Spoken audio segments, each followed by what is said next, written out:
You've just been diagnosed gluten intolerant, or maybe your doctor said go gluten-free, or you've been diagnosed with an autoimmune and the practitioner tells you you need to eat gluten-free. And you're like, what the fuck? What am I gonna eat? And the first things you might think about are your breads, your pastas, your pizzas, your tortilla, like everything that is highly processed that you really want to eat and that you love so much. And it's a real thing. There is craving around it. But I've got your back here, you guys, because I'm going to share with you that today, after almost 20 years that we were diagnosed gluten intolerant, my entire family, we got you. Because there are breads out there today. You can actually bake your own bread, you can buy artisan bread, and you can buy gluten-free bread right at your grocery store. Today, we're also going to talk about the good, the bad, and the ugly with breads, because ingredients matter, especially when you're healing your gut, when you're healing your intestines from all the years that you've been eating gluten, and the inflammation is just skyrocketing. You feel all these symptoms and you feel pain. I'm going to help you with this right now. So I've got all of these breads in front of me. I have artisan breads that we get from a specialty market. I order a bowl that's kind of like a sourdough out of a place in Colorado, because we live half the year in Colorado and half the year in Los Angeles. And then there's bagels. This is Megan's favorite bagel. It's soft, it's chewy, and you always have it.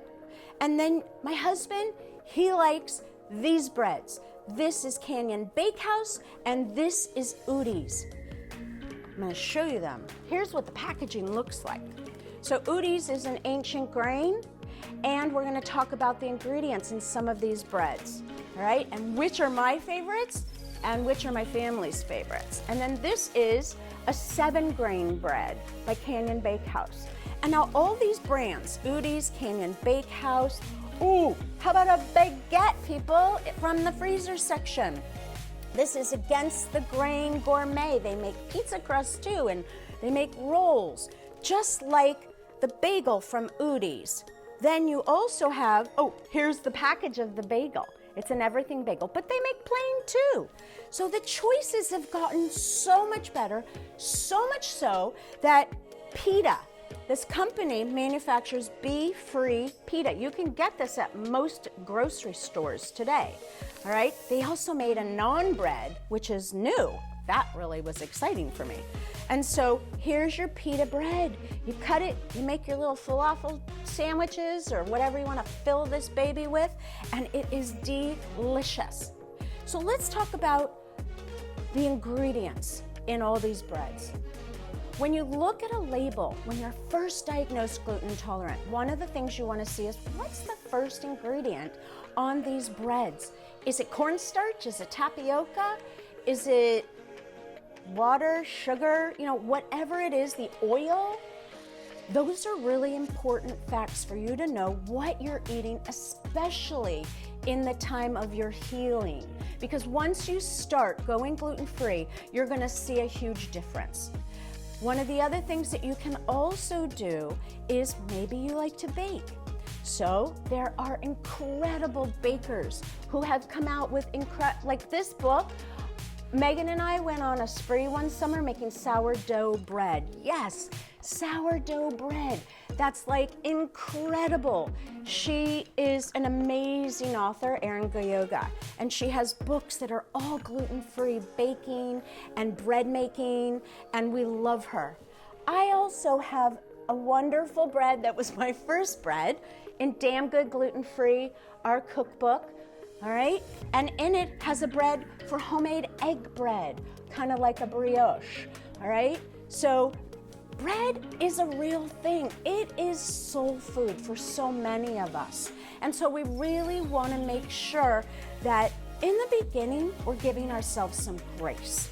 We give grace on the ingredients until we start feeling better, and then we can start branching out into what I call better for you breads. This artisan bread is only made with whole grain ingredients. I'm gonna read it to you. It's a vegan bread that's made with organic brown rice flour, tapioca, oat, buckwheat, sorghum, salt, psyllium husk, and flaxseed. That's it. But when you go into some of these other breads, all right, and you look at the long list, some of them also have cornstarch, dried egg whites, they have cane syrup, they have other things that are kind of hard to read, but again, we cut ourselves some grace until we get to that place of, you know, I want to take it up a notch. So another bread that I've bought is this boule. It's kind of like a sourdough French bread, and she also makes the damn good, which we're going to talk about in another video, pizza crust. That literally is the most gorgeous pizza crust ever. Because, like I said at the very beginning, you guys, it's all these things that we focus on what we can't have, and that's what I'm going to be sharing with you, what you can have. All right, so we talked about the ingredients that are really important. We talk about, you know, the taste is really critical. Everyone has different tastes. You know, back in the day when we were first diagnosed, bread, gluten-free bread, you had to toast it. Otherwise it tasted like cardboard. Today they're soft, you can make sandwiches out of them. You can feel really good about some of these breads. You just get to choose which ones are working for you and your family.